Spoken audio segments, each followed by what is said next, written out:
Overnight, the start of President Trump's 10% tariffs on most goods entering the U.S.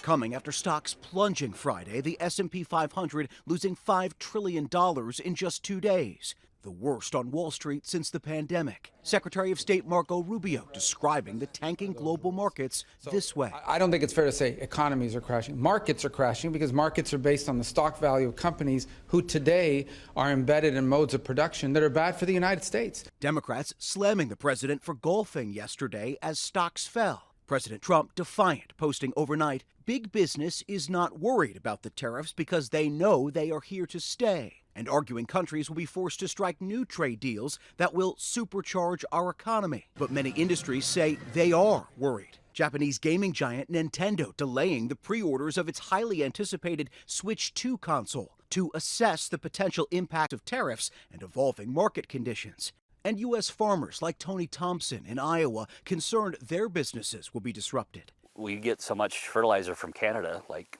the U.S. $3 billion in potash from Canada every year.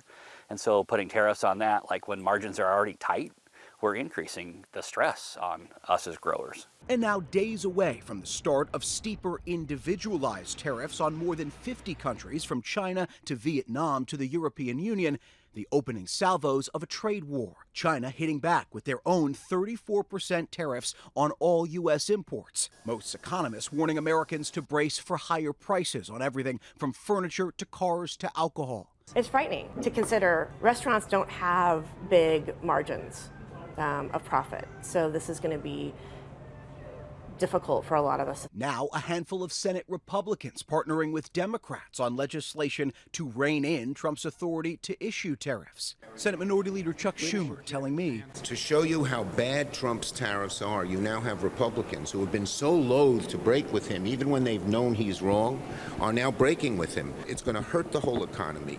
It is done so poorly